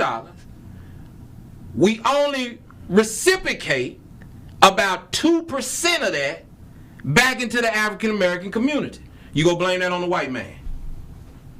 That's what you're telling me. I blame it on the lack of access. See, the $11 trillion ain't sitting in one place. It never has. I know. Been. Is that Nike? Is that Balenciaga? The money is has that never Louis been, Vuitton and Red Bottoms? That's what it is. Access to the money has never been available for us to be able to get that money and put together what we need to put together to be able to facilitate the type of things that they're able to do or have been able to do, because they got what people call old money. Right? They've been dealing with it for many, many years. I mean, right? So we see this money. We're a consumer people, right? We consume. However, that money, we can go to the bank and get a loan big enough to have the bonding capacity or to build the facilities. When we got the facilities, they were already going down. So when you talk about that, when you say there's no shopping in Jackson, there's no this in Jackson, well, who owned it when it was doing well? They did. And once it had spent around and made its turn and made them all the money they had, guess what they did? They abandoned it and went on to do something else. But we picked it up. But we didn't have to. We was picking up scraps. But we didn't have to. By the time we became in leadership in this city, there was scraps. Let me ask this. Go ahead. I ain't taking no shot at nobody. No, go. Then again, yes, I am. Yeah. Okay, good, bad, and I'm gonna be up. I'm good. He bad. Oh, he bad. Okay, so you gonna be good. So let me ask you this. And you know my friend. Yeah. Chip Henderson. Yeah. Pine Lake. Yeah. Pine Lake has 4 multi-million-dollar facilities. Yeah. Don't owe 1 red cent on none of them. Right. Matter of fact, the Reservoir campus, I think they right at it almost $20-something million in all, in asset-wise. Mm-hmm. Don't know a dime. Right. They serve the same God you serve. Absolutely. They pray to the same Jesus you pray to. Absolutely. They pay tithes or dues or benevolent offering just like any other church do. Yeah. How are white folks paying their churches off? Beautiful. Like that. And black folks cry, pray, sing, jump, shout, shoulda got a Hyundai, but I got a Nissan, speak in tongues, do everything. And leave us burdened. You leave mama's burden, grandma's burden with building funds for years. You explain. You just loaded my gun for me. Explain. You loaded my gun for me. You know why? Number one, because of the wealthy people that go to that church, man. They all ain't wealthy. Man, Chip Muskella's a member of Pine Lake. The Muskella's been members of Pine Lake. I can name. So you say Muskella's bought all those churches? I can name you I know a lot of members of Pine Lake. many more millionaires, but not just millionaires, people that make significant amounts of money. Man, let me tell you something. I'm so glad you brought this up because Chip and I are good friends. Chip, that's my friend. Rob Future and all those guys. So guess what? When we were growing and building, Rob Future was pastor Country Woods Baptist Church in Byron. Mm-hmm. We went to the bank, same bank. I'm glad you finna say this. Our budget was bigger than theirs was at the time. I'm glad you finna say and the bank gave Country Woods a loan to buy the rest of their property, do what they want to do at a low interest rate, and wouldn't give us a loan. Now I'm glad. Those kind of things been going on forever, man. And when you multiply that over years, you're not talking about just the church. You're talking about the business owners. You're talking about the individuals. You're talking about buying houses. They've been turning us down. They'll give us loan for cars, but won't give us a loan for a house. They give us a loan to do this, but won't give us a loan to start a business, won't give us a line of credit. Man, it's multifaceted economic oppression. And the white church, by and large, was silent as even through racism. They wasn't saying nothing. Because why? Because members of their churches had their hands tied. So guess what? That creates an environment where you're able to flourish. And now what has happened, now what you deal with now is up and coming African American people no longer see the black church as a viable option for them. So they run out to the white church who ain't never pay their rent. I mean, I can get passionate about this. I better leave it alone. Sock, you better come on. Go ahead, Sock. Go ahead. I'm waiting. I'm the ugly, and I'm gonna say some ugly stuff when it's my turn. Come on, Sock. What you think about this? Well, I think Pastor's on point. I think the fact that the economics in those communities are tremendously different than it is in the African American community. And what you got to realize, Polo, is that you've been dictated on where you live and what you eat, what you drive, and everything that's happening in your life right now, there's an influence upon making that happen that way. And sometimes we are not, and this bothers me about your generation, quite frankly. Your generation does not have the grasp on the tragedy of what went on and how we had to struggle to come through it, and we don't seem to take it serious enough. The deal is that bad policy is creating a fence around our communities, and it's keeping them poor, and it's keeping the crime in there, and they're bringing guns in there, and all of the things that you want to talk about that's bad in our community is being orchestrated. It's not just something that's being let alone to happen by itself. What you eat today is already being decided. Whether or not you're going to have a food desert in your community is already being decided. Whether or not you're going to have a car dealership or a bus route in your community is already being decided. When you put 220 around the city of Jackson, Mississippi, you put up the fence again, Polo. That was the same fence that we had in the days when you couldn't come out of Ferry Street up on the hill. The same things that were in place then are in place now, but they look different. And we don't seem to recognize exactly what's happening to us. And again, we're losing our base. And I can't say this enough. We're losing our base. When the African American community starts believing in African American leadership because we won't correct the problems that we're facing, then we lose that base. They start to go to white churches, they start to shop at white businesses, and you are left completely alone. The only thing you got going for you right now, Polo, is you got this black on black crime that's occurring. And you look at that and you see everything negative about it. But maybe you ought to see that it's a scrimmage that's going on. That African American warriors are practicing their skills, their trade, because the revolution is coming, Polo. The war is coming, and who is going to fight that for you? It's not going to be fought by those in the churches. It's not going to be fought by those in the high business places. It's going to be like it was in the civil rights days. Who fought the civil rights fights? It was the young people that got upset with it. It wasn't old folk, Polo. So don't never lose your base, and don't never be discouraged with it. No, Uncle, I'm not discouraged. I'm just a realist.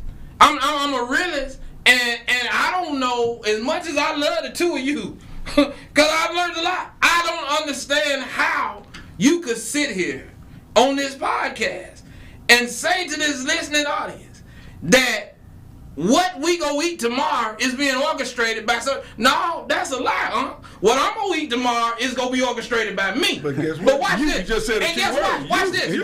Watch this. And the reason why what black folks are leaving the black church, any other place and shopping with white, is because black people refuse to do what's right. When are black people gonna listen to me? When are we as black people gonna say, you know what? I fumbled the ball. All right? We have right here in this capital city and in this state more black legislators than any other state in the southern region. Tell me how many special interest groups these black legislators are tied to that advocate for the quality of life for black folk. Tell me how many black folks are talking about earmarks and pork barrel spending. How many times have you heard Solid B. Norwood, Benny Thompson, or any of these other people that have long legislated in this state as African American, have long got our vote? How many times have you heard them lobby or get out there for the quality of life for black people? All right? You don't hear it. And when we talk about the black church and this and that, guess what, man? The black church, you know just like I know, has long been a standing point and a soapbox board for entertainment. All right, we more concerned about what we look like, what we got on. There is no real ministry. You say white folks don't pay bills. That's a lie. Pine Lake got a whole pantry out there, and I see black folks pull up out to it all the time. Pine Lake been paying black folks bills, buying them cars, giving them scholarships, and everything else. I know black children go to New Hope. Mamas and daddies done paid thousands of dollars. And graduation come around and they don't get nothing. They get a book and a tablet. They don't even get a computer. And you sit here and you talk about, you had the audacity to say that black folks, we losing our bank. No, black people, and I said this to you this morning, black people have a problem. And William B. Carson said this in his book. Quit looking for leadership. I'm not looking for a black leader. Black leaders did what they were supposed to do through the civil rights movement. We're past that. We need black servants. We need black men and women that are going to serve black men and women. When you talk about crime in this community, yes, there's a 220 around this city. There's a 220 around most metropolitan cities. All right? But watch this. I don't care how many trains come through here. I don't care how many AR-15s, 223s, AK-47 come here. Nobody is taking them, Pastor Pickett, and putting it in your hand and saying, go shoot up Polo House. The Negro have to do that on his own. Nothing is being set up in a back room. White folks are not sitting up in a back room somewhere saying, you know what, I'm going to build this 223, this AK-47, this AR-15, and I want black folks to go out and buy it and use it against black folks. Nobody's doing that. We doing that. I really don't believe that you believe what you just said. Oh, I do. Because I believe every bit of it. They dump guns in your hometown. I believe every bit of it. They dump guns in your hometown, in your home state, for black men and boys to get them to kill one another.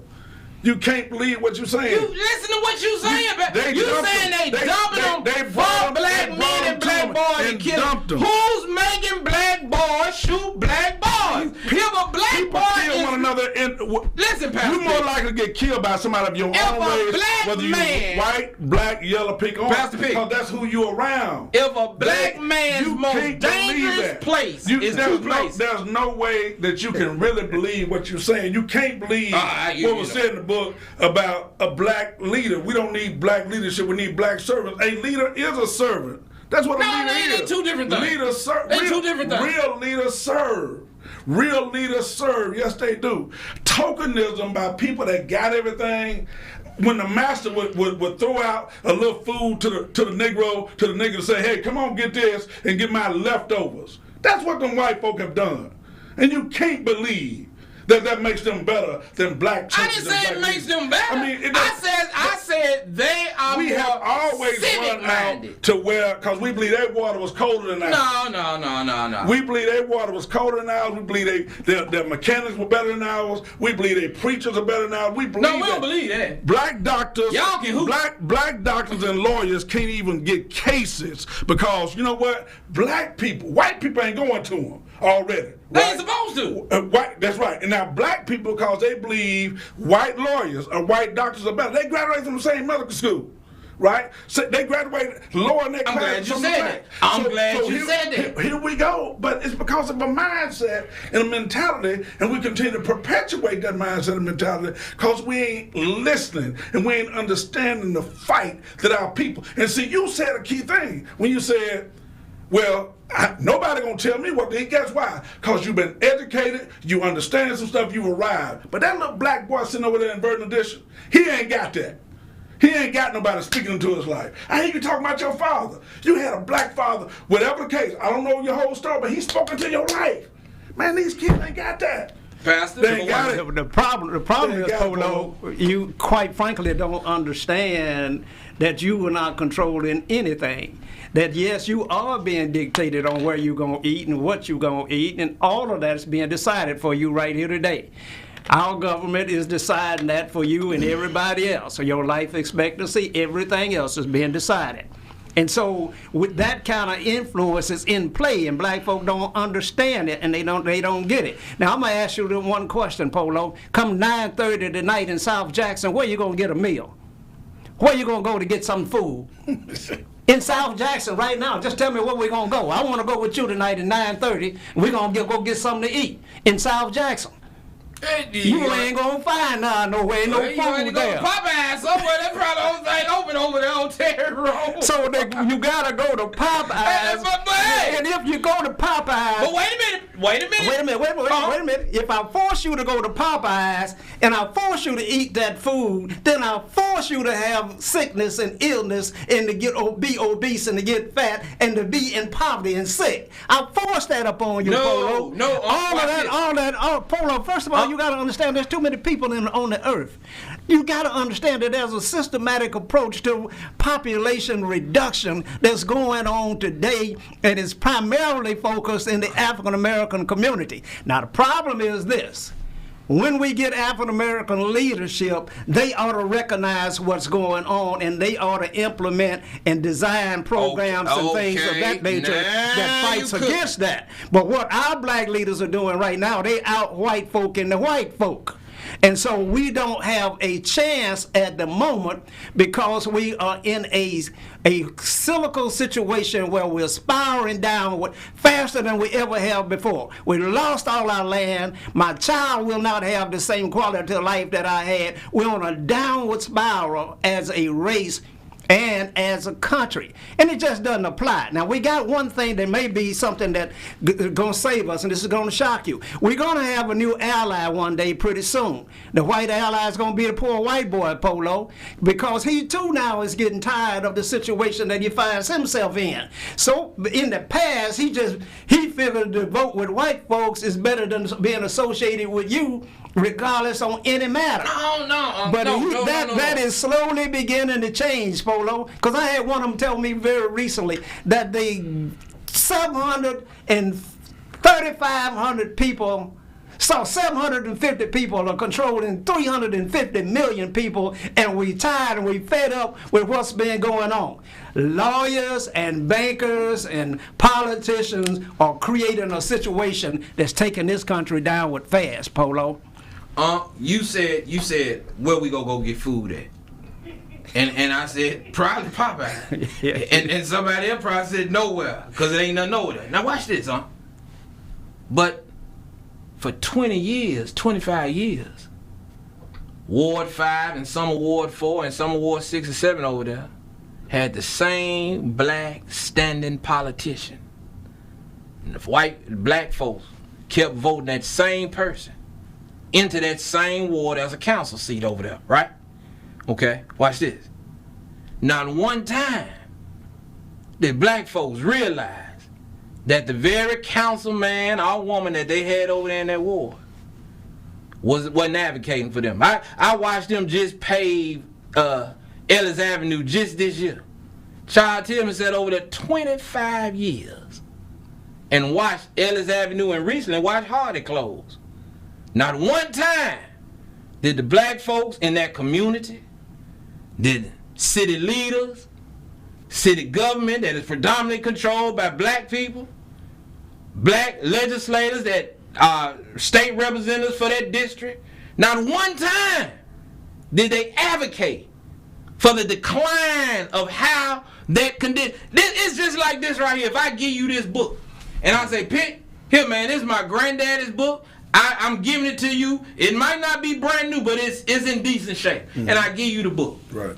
And I come back 10 years later, and man, you done tore all the pages out the book missing. It don't matter at what position I gave you the book in.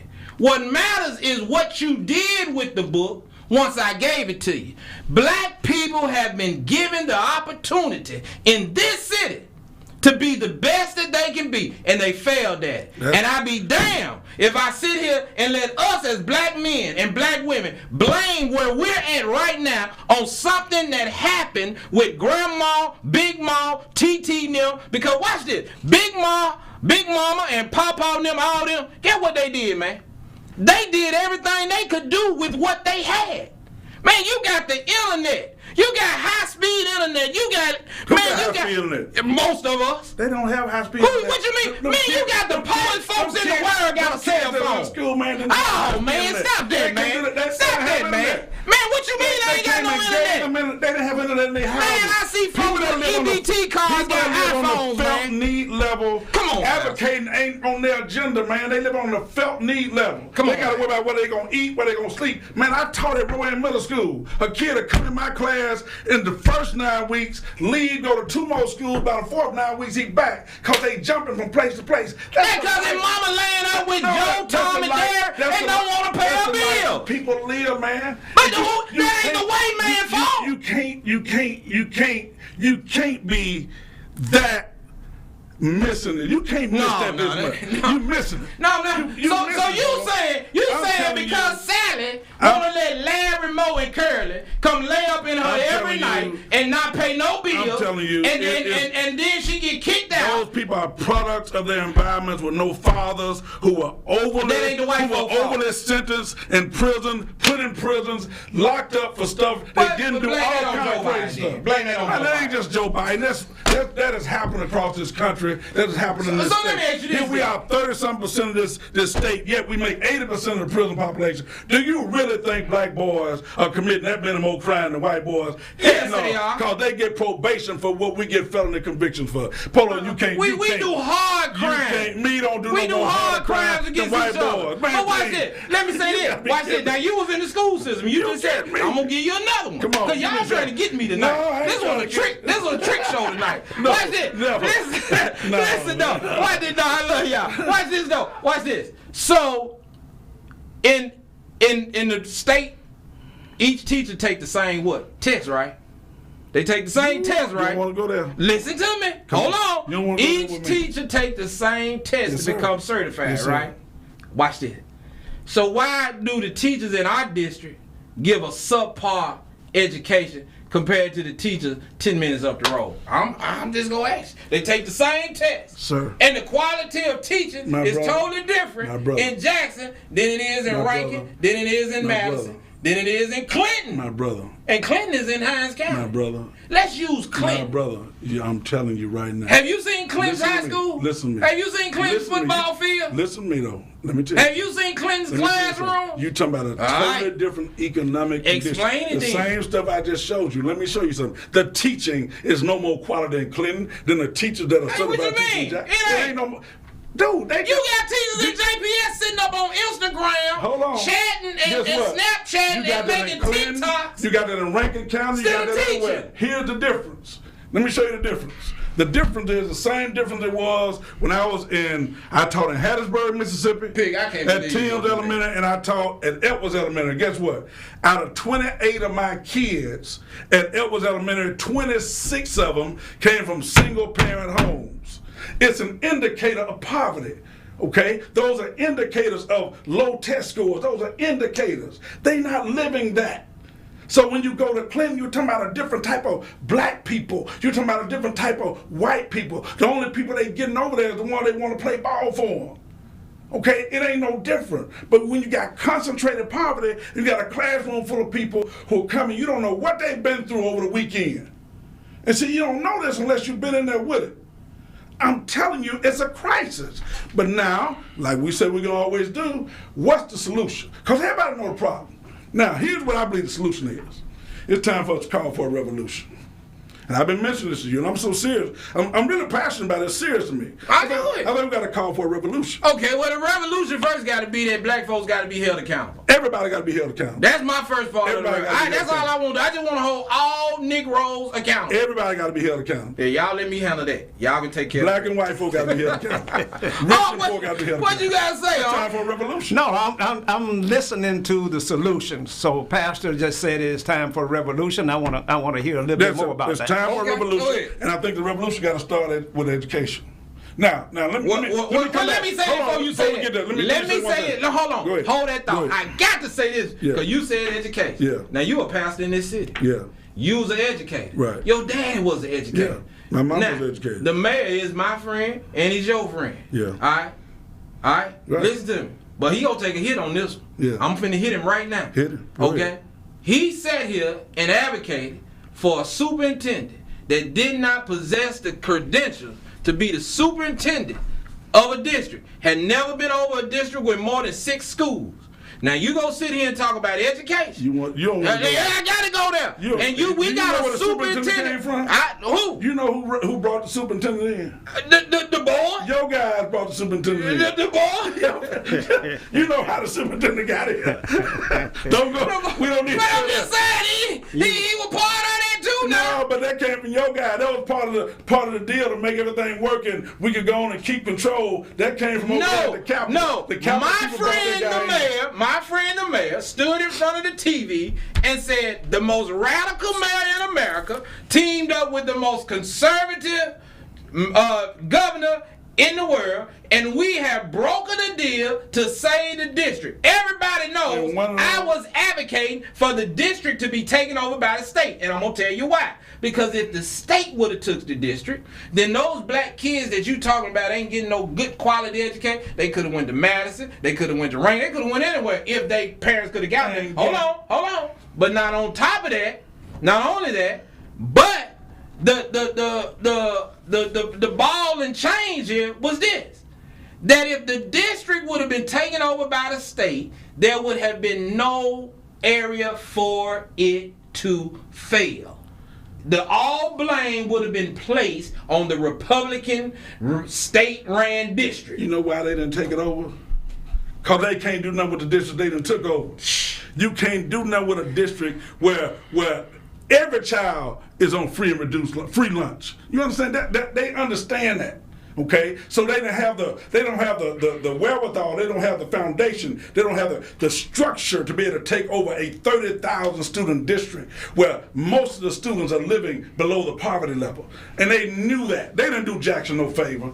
They didn't want them little Negro children out in Madison and out in Clinton. So no, they ain't gonna take. Well, we didn't do ourselves no favor because we was down there. We was down there crying and complaining. Don't take the district. Who was crying? A lot of black families. Yeah, they thought they wasn't gonna have no football. They wasn't gonna have no basketball. Go back and they were more concerned about children in playing athletic sports than us having academics. And when we have that type of mindset in this community, when we more concerned about packing out a basketball game, packing out a football stadium, rather than making our children competitive on the same level as their counterpart, we got problems. Right. And Pastor, you my guy.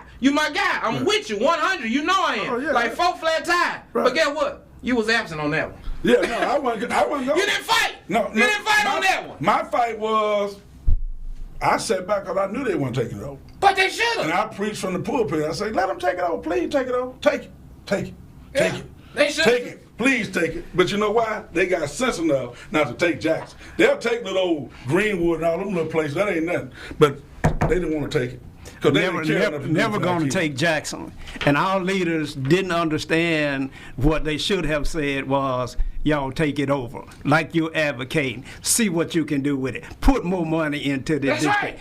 Give it what it needs. That's right. But our leaders didn't understand that. So they fought against the state taking it over, which the state was never going to take it over in the first place, because the state is not designed to help African Americans in this city, in this county, in this whole state. There are no programs and policies designed to help the African American community. And when you go back and look at it systematically, when you go back and look at Madison County with all of its wealth that it has right now, the funding distribution is different for Madison Central than it is Velma Jackson up in the northeast corner today. That is not an equal distribution of funds in Madison County. The black school over there gets a lot less resources than Madison Central is going to get today. Can I put a little pin right Go there? ahead. Not only that, they have to have a certain number of children that are struggling with speech or something or can't pass and all that. Guess what they're finding out? Guess who's getting funneled into them? I got a mother. We talked about this. Yeah, and that's happening, man. It's going on. It's happening.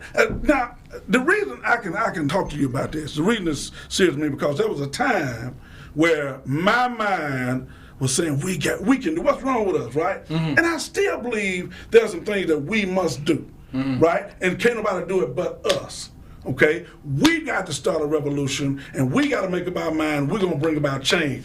What they got to be willing to do is help us. See, not fully funding education does not affect DeSoto County as much as it affects us, because they got parents that can supplement the money, right? We don't have parents that can supplement the money. So guess what? Our children continue to get less and less and less. And crime goes up and up and up. And then guess what happens? Watch this though. You got parents that'll go buy their kids Jordans, stand in line and buy them Jordans, but won't go to a PTA meeting. That is, man. So who you gonna blame now? I was at Brinkley. I was just Brinkley. I think at that time we had 500 kids. We had a PTA meeting. Didn't nobody show up, but Councilman Stokes, Figures. And one or two, be 5 people in there. I get it, right? I get that. However, this is where we are now. So what's our less a revolution? Well, let me give you a little bit of the solution that you don't recognize. You're not seeing exactly what's happening. The unrest, the violence, the things that are going on in our community is creating a change. Did you hear Scott Spivey with Mississippi Home Corporation come on television and say the feds have put $200 million in here for us to help with people with rental assistance and utilities? $200 million came in here from the feds. Why do you think it came in here? You think it came in here because there was some politician that got on his stump and advocated for it? No, it came in here because this damn violence that you're seeing and this unrest that's going on in this community with all this poverty and this unhealthiness is creating a situation where it's threatening everybody's way of life. And we got to fix that. Now we're putting direct assistance in the cities. Hines County got $43 million. The city of Jackson got $90 million. School districts got millions of dollars, more money than they ever had before. It's more money in Jackson right now than it ever has been in the history of Jackson. And it's all because of this unrest that you have here across this country. Now you want black folk to get vaccinated. Well, they're not going to get vaccinated. They're in a war. They rebelling. They are in a struggle for survival. And so we got a situation here that this problem is also creating a solution. Because we got to do better by people than we've been doing. But at the end of the day, the people that are dying in the violence are black folks. Absolutely.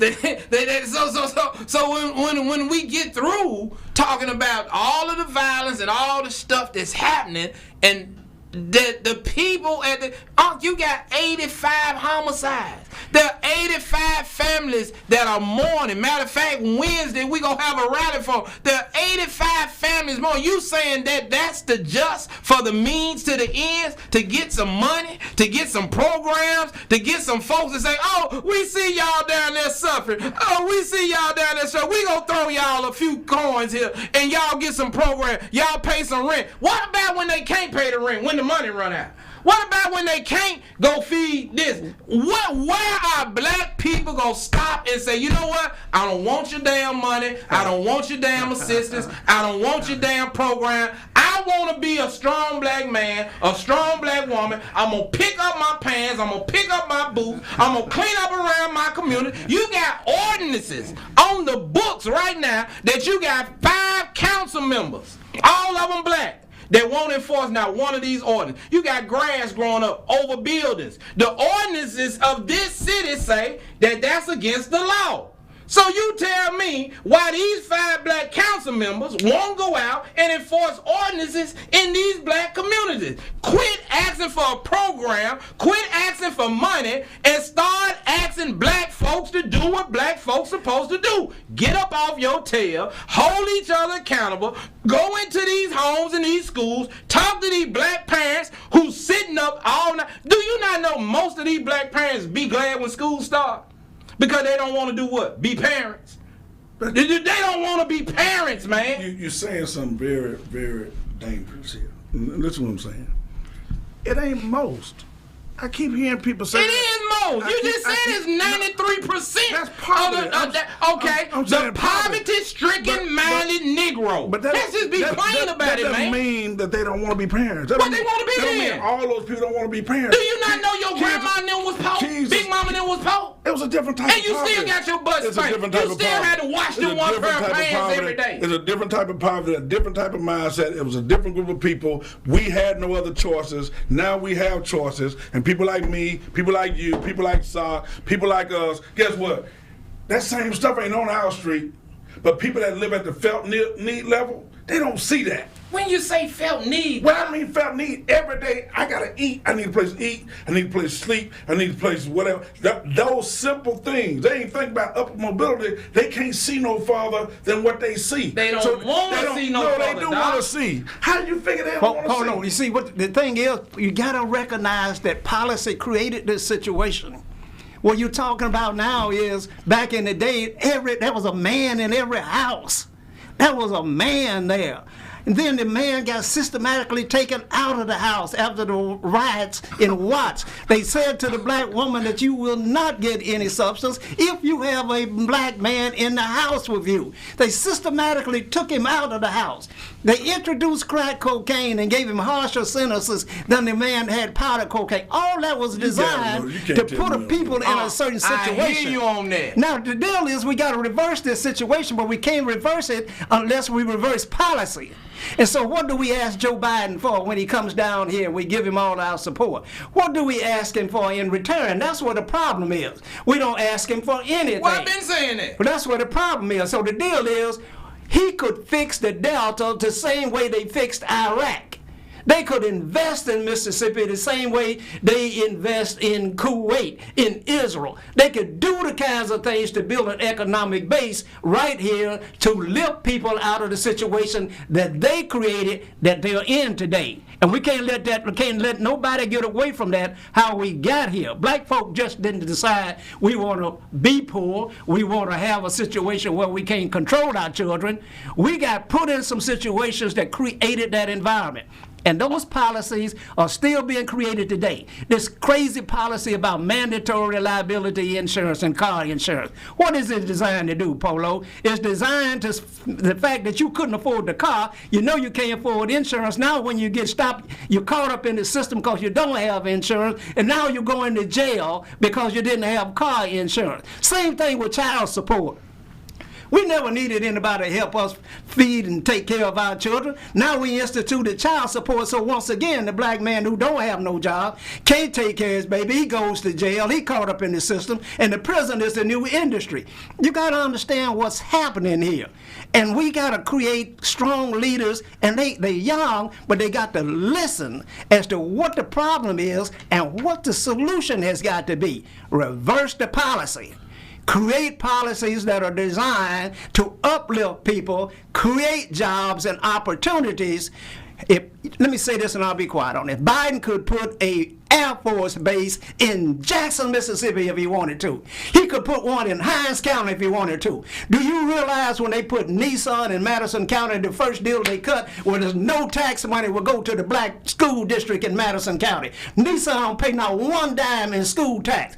When you brought Continental Tire Company in here, you could have put it in Bolton, but you put it in Clinton. You could have put it in Jackson, but you didn't. Because none of that economic empowerment was going to come where Negroes were congregated. Watch this. Hold that signal, Gene. But in closing remark, watch this. We put Nissan up there, and the same black folks couldn't even keep the jobs up there.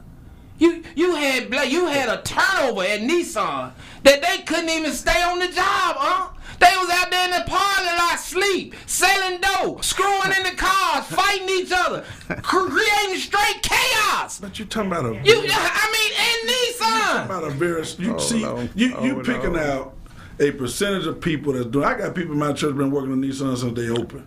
That's them. Right, but I'm saying, but you you not realize how big that turnover was up there? They just now in the last 7-8 years got it where they could hold on to folks. Don't either. It takes 7,000 interviews to get 300 people. Cause that's my point. Right, you had Negroes that would not go and work. church. But you're talking about a segment of the population. This ain't all black people. What you mean a segment? You talking about a segment? You It ain't all black Camden people. Jackson is 90-something% African American. Who else that's up there not gonna working. work at Nissan? It ain't all black people that's killing one another. It's not. The terrible thing. All these murders in our city, right? Horrible. 84 murders so far. Yeah. 84. That means, I've said this to you before, that means 84 people or less has committed a violent crime in this city toward particularly another black person, right? But guess how many people here? Guess how many kids here that don't own a gun? Guess how many kids here that's ready to go back to school? Guess how many kids here that make the honor roll? Guess how many kids here ain't never shot nobody? We focus on that negativity without and that. Wait, I don't think we focus on it, dog, but we gotta address it. We gotta address everything, but we can't throw the baby out with the bathwater and act like, oh, everything just gone to hell and we in church. But I got kids in my church that's doing right. Pastor Sutton got kids in this church, kids you know that's doing right. Why are we so enamored by saying, well, all of them, well, all black people? Man, a crackhead wants a better life for her children. But if she ain't got no support system, if she ain't got no help, that's where we got to step up as a people again. The revolution I'm talking about is education. The revolution I'm talking about is economic development. The revolution I'm talking about where we come back together and we go street by street and make a decision. We're going to support you. We're going to help you. I'm with it. We're going to work this thing out together. But it takes people. It takes resources. It takes passion. It takes commitment. Because guess what? It ain't nothing easy about it. When we rolled down that street, after our first show, we went down Bay Avenue. That street I showed. We went all back through all that train, the whole homeless community and all that stuff. We didn't even know that was back there. We could address that. Yeah. Right? We could address that, but it takes consistency. We talk about churches. It blows me away when I hear people kick down churches and not even understanding that the church made up of community. Yeah. So now all of a sudden the church supposed to have so much money or so much whatever, and I get compared. This is amazing. I got a PhD and 3 masters, but my success gets compared to a pine lake. Hey man, listen man, you've been locked into the Pick and the Polo show with our special guest. Hey man, Mr. Socrates, Garrett, man. People, listen, it has been a wonderful 2 hours and 10 minutes. Hey, we are well over our time. Listen, keep it locked right here to We Believe Podcast, man, for all the greatest content. We broadcast in 149 countries as well as on Roku TV. Check back in with us next Tuesday at the same time, man. We out of here. Next Monday. And don't forget about Wednesday. Wednesday at, what we going to be? Wednesday, 10:30 on 90.1, 100,000 watt station. Wow. We out of here, y'all.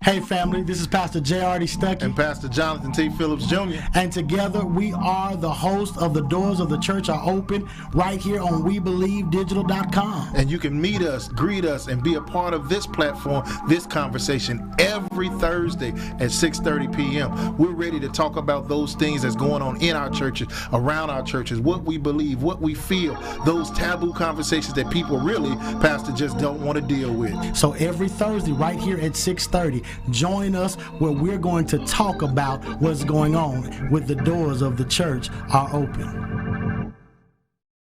Have you had your Earth Blend coffee today?